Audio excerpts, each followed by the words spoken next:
is the show, Painful Goodbyes, and today I have Marvellous.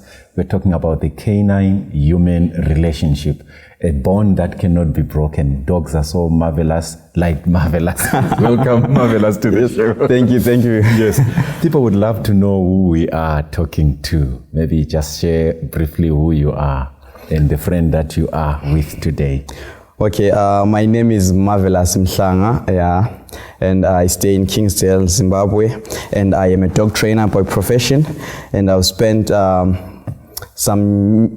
think about 6 to 7 years training dogs professionally, and it's been a good journey. And here I've got my canine companion, canine friend, four-legged partner, Rollo. Rollo, and I'm the owner. I manage a company called Black Canine, and the owner is God. And at Black Canine, we train dogs for people. We provide security services. We do pet accessories. We've got a pet shop, and yeah. Mm-hmm. Outside the show, I've heard you talking about Black Canine being owned by God. Maybe just briefly talk about that. Okay, so to me, when I'm talking about Black Canine, I see a company that I've been privileged to be part of. Many people say it's mine because I'm the first one who came with it, but I believe it's God's company, because if he wills to just make me stop, I can stop and the company can continue. I'm just managing with this brief time that I've been given, but the company just belongs to God, because he's the one who's been getting clients for us, who's the one who's been getting us places, and he's the one who just invited us here. Right. So I believe that he's the one who owns Black Canine and owns me and Rollo and everything. Yeah. So you're a big partner with God, and that's very interesting. And yes. Talking about dog training and love for dogs, tell us when it started and how it came about. Well, it started from my childhood years. What I've noticed is we didn't have a dog where I used to stay. So whenever I'd visit places like my relatives, when I went to their place and there was a dog, I would love interacting with the dog, playing with the dog. So I've always wished to own my own dog and have my own dog. Right. So every time I would make sure that whenever I get a time with dogs, I just love them and just learn more about dogs, research about dogs, yes. So now you have a strong connection with Rollo, and tell us about the connection that you have with Rollo. Oh, the connection that I have with this guy is amazing. Yeah. Because he's more like he's my helper, so to say. Because when I'm angry, he knows, he can tell, and he can always guard my space. And when I'm sad, he can always give me, compassion. He shows that I'm not okay. And then whenever I'm walking with him, playing with him, you could tell that this dog just loves me with everything that it has, and he's willing to do anything and everything just to impress me. So the bond that we have is amazing, because if you have a pet that can love you that much, loving it any less would be unfair to the pet, because so I love him very much. I cannot imagine my life without him, because life has been easy with Rollo around. Thank you. Now the last question would be, where is he coming from? Do you know the parents, and what is the pedigree? Yes, I know Rollo's parents, and I have actually at least his family tree. I have it, and yeah, his pedigree 100%. So there are different types of German Shepherd. There is a short coat, there is a long coat, and there is a double coat, and there is a MhlangaTen. So he is double coat because he's got a very, very thick coat. It's long, but not that long as other German Shepherds. So he's a double coat German Shepherd, and his pedigree 100%. Okay. Yes. Thank you. Thank you very much. We'll take a short break, and then we'll talk about the loss that you had about your dogs. All right. Thank you.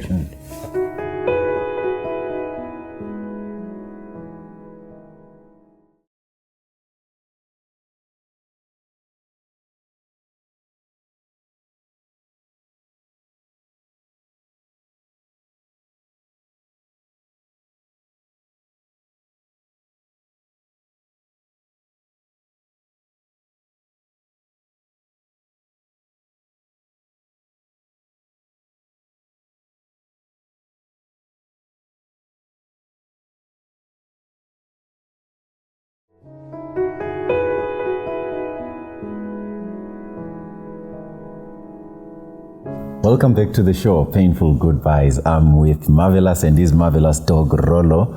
Yes. Rollo is not so connected to the dog that you lost, but he is inspired by the dog that you lost. Maybe let's talk about the dog that you lost. What was his name? Oh, okay. The dog that I lost, her name was Black, and that was my favorite dog. I think it's going to be said hearing this. Yeah. All right. But anyways, I had a German Shepherd. Her name was Black. That was my first personal dog that I got with my own money, and I loved that dog because I remember when I bought her, we didn't have a wall right around our house, so I used to stay with Black inside my room. And when I started, people were like, how will you do it? How will you manage? And then I trained Black from a very, very early age, out potty training, how to do her business outside, and how to manage yourself inside the house, not chewing things, and walking nicely, and all the hygiene inside my room. And my bond with Black was amazing because I loved her very much, to the extent that whenever I would come back from doing whatever that I was doing business, because by then I was an artist. I used to draw portraits of people and all that. I was an artist, so I used to do that. So after doing a very, very big portrait, I would take walks with her around and everything, and the bond was amazing because I remember I didn't go to any school professionally to learn how to train dogs. Okay. But with the time that I had with Black, from seeing her grow up, I learned how to communicate with her.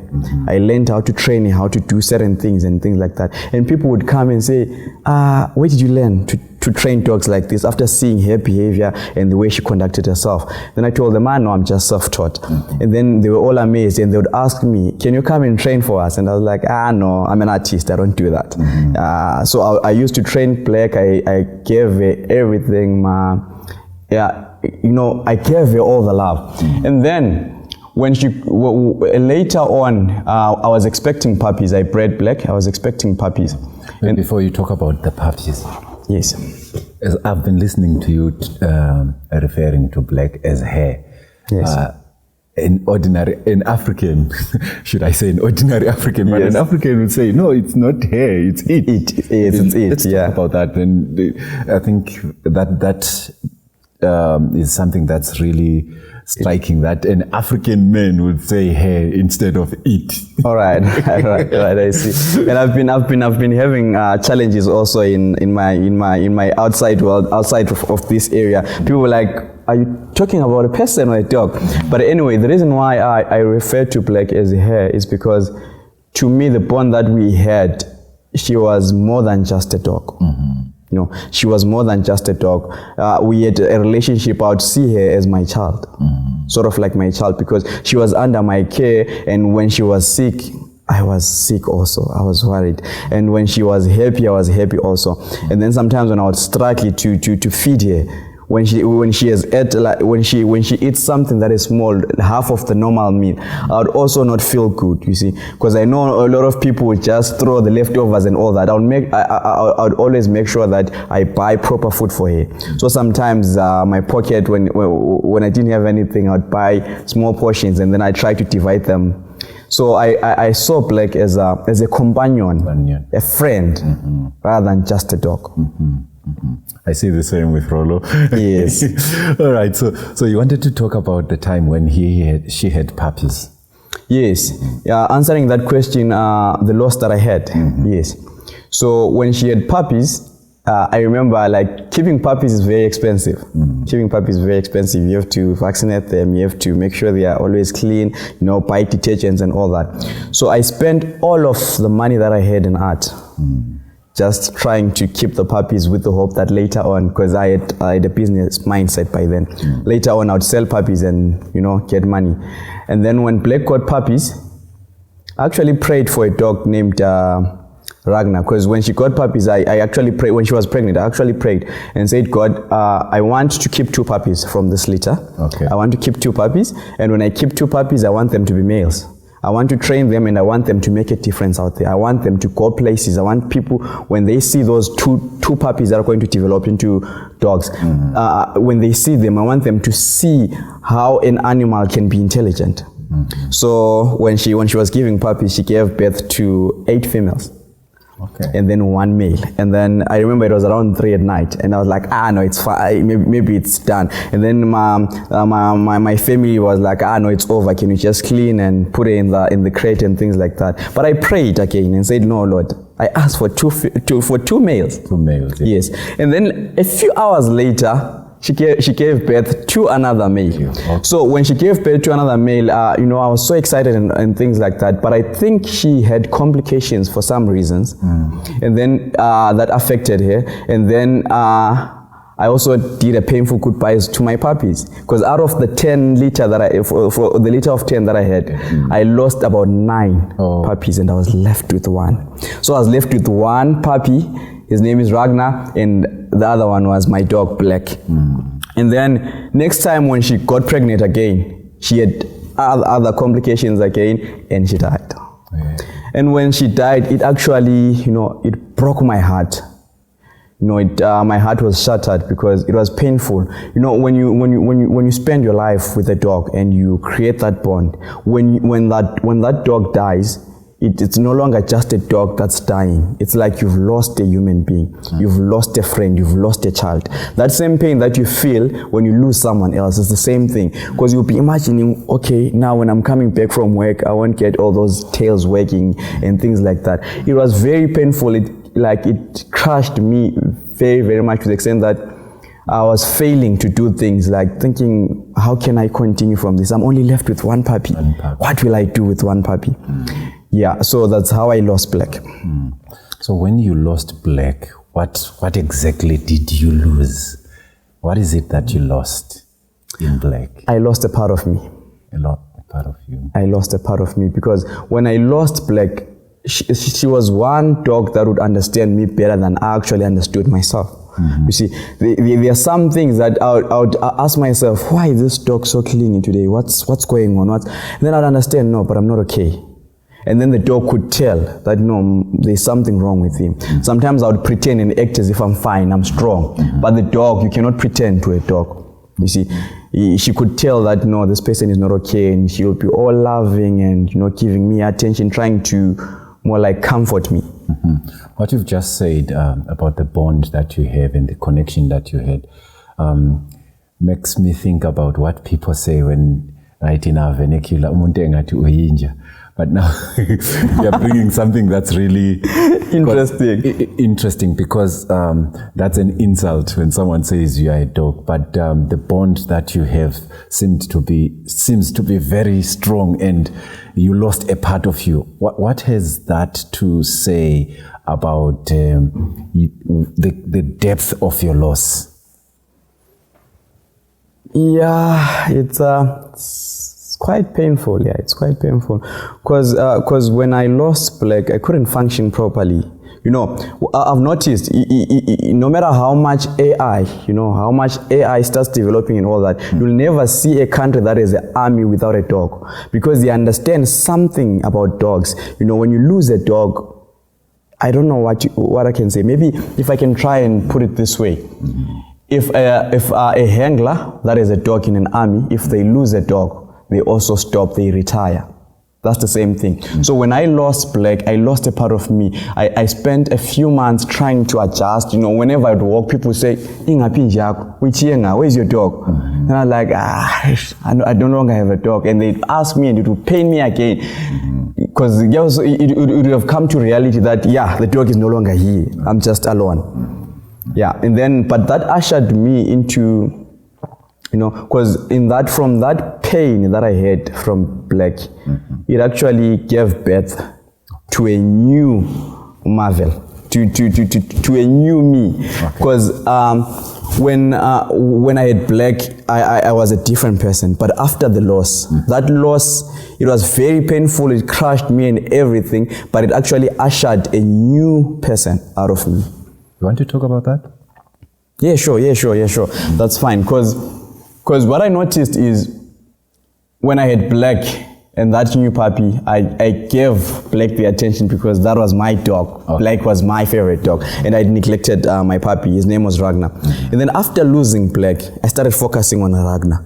And I was like, the things that I didn't do right on Black, I want to correct them on Ragnar. Okay. So he became more than Black, than who Black was. And now my favorite dog, like, it's only that he's old now, is Ragnar, and then Rollo comes after Ragnar.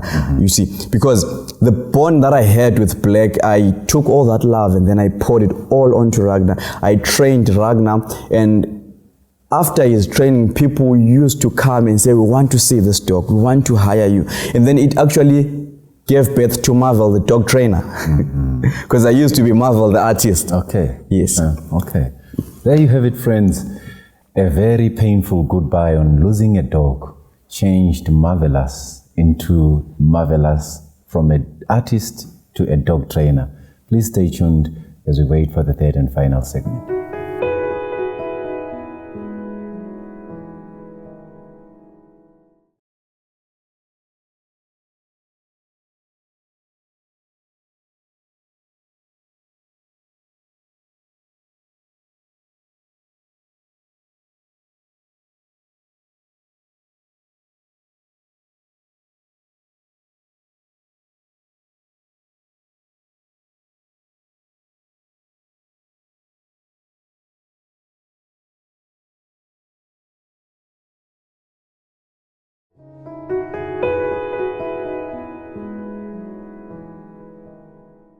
Welcome back to the show, Painful Goodbyes. We're talking about the canine-human relationship, and I'm having Marvellous in the show. Thank you, Marvellous. So maybe let's talk about briefly about how we should take care of dogs. You see some people tie dogs to trees and those things. Maybe we need to talk about that. Okay, so taking care of dogs is something that is very complex. Once you start, when you have a dog, I think don't just think I have a dog, but know that you've got another living being. Is a living being, is a soul. He has a soul, he's got emotions. Okay. You know, dogs can process first-degree emotions. They can see if you don't love them, they can see if you love them. So when you have a friend, how would you feel if you're someone's friend and they'd walk around tying you, like pulling you and things like that, tying you into a tree, tying you to a tree, then just leave you like that and save you leftovers and things like that. Dogs can tell that I'm not loved here. They can process, they've got emotions too. You know, they are very intelligent. They see who loves them genuinely and who is using them. Because some people, they get dogs just for security. And the dogs will do everything to protect them. But they are failing to also give back to the dogs. So you have to make sure that your dog is well fed, your dog is well groomed. Grooming is basically the basic hygiene, making sure that you bath your dog, you clip the dog's nails, because most cases people don't clip the dog's nails, but it actually affects their posture. When they are walking with long nails, it creates some problems with the spine. But people who don't love dogs can't tell. They feel like, maybe but it's actually you who did that.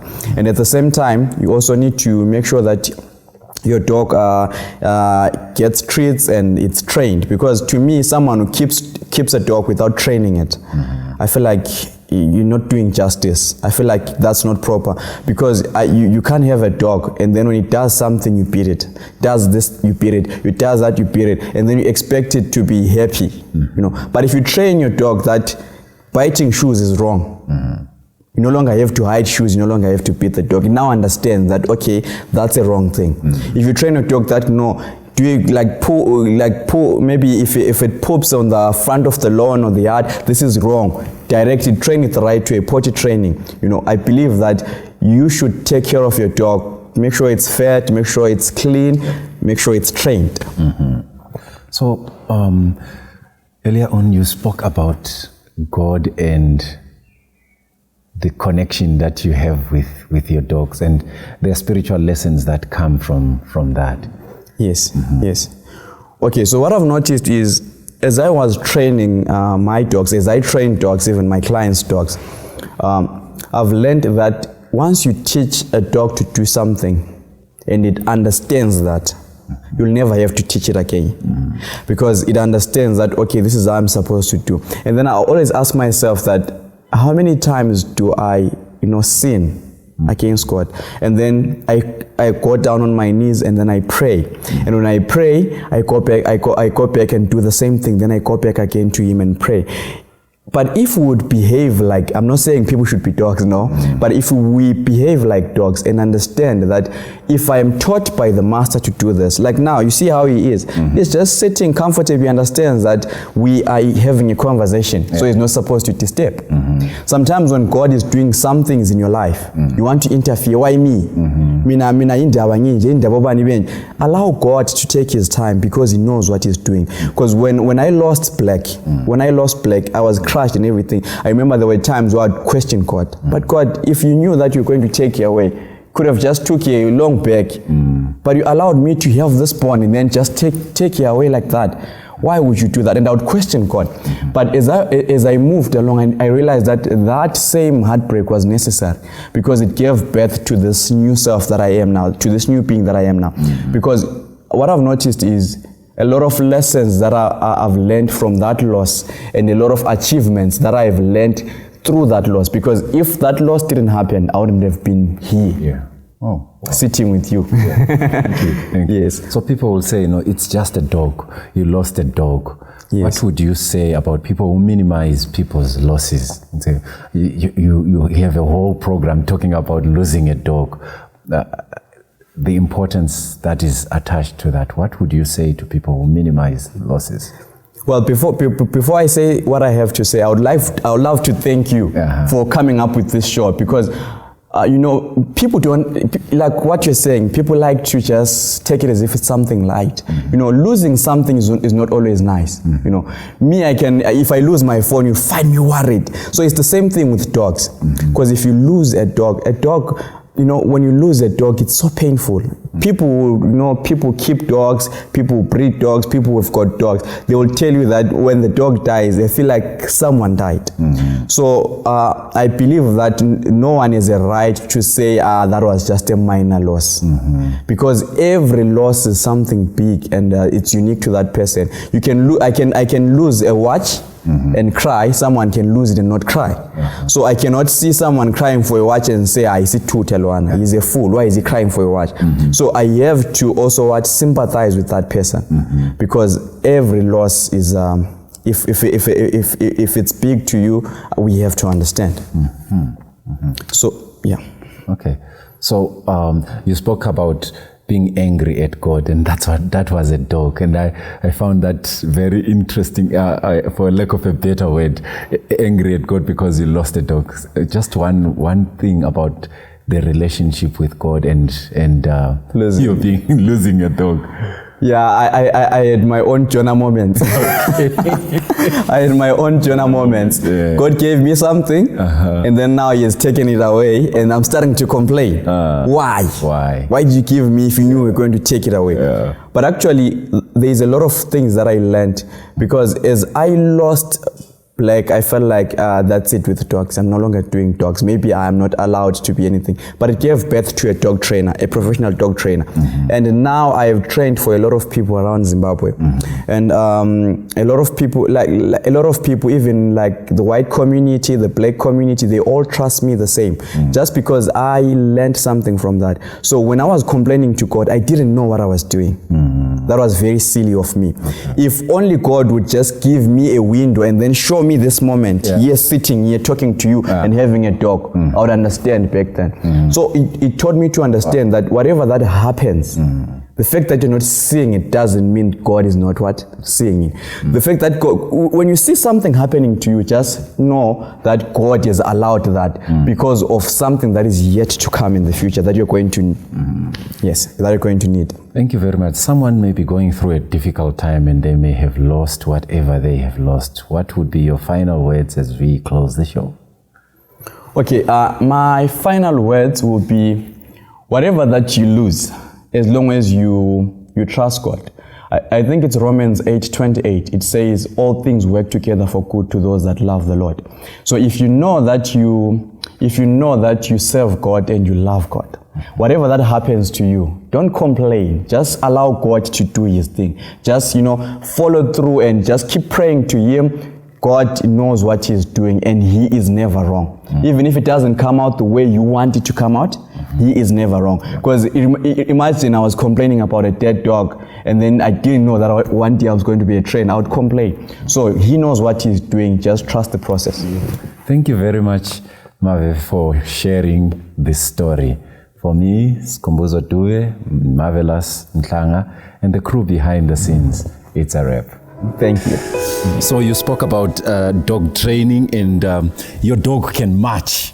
And this is one thing that we want to see. Yes. Rollo, I'm told you can march. I want you to show me the skills of marching Rollo. So I'll give you this time to do that. All right, thank you. Thank you, my pastor.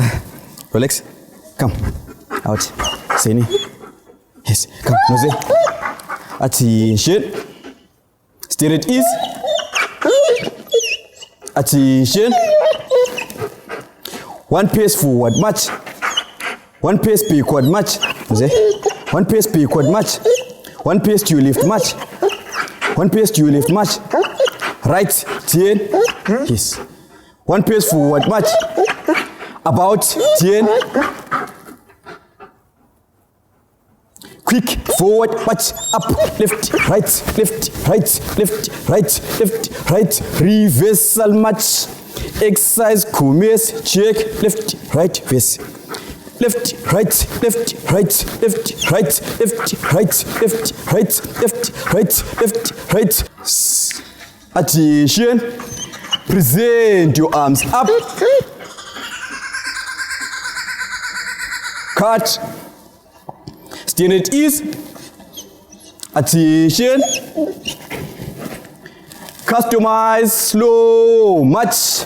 Left, right, left, right, left, right, left, right, left. Attention. Stand still, still. Pipe. And now we are doing a freestyle. Let's do a freestyle. Please. Come. In. Yes. In. Yes. Skok. Yes. Come. Skok. Yes. Come. Skok. Yes. Come. Skok. Yes. Sini. Yes. Skok. Yes.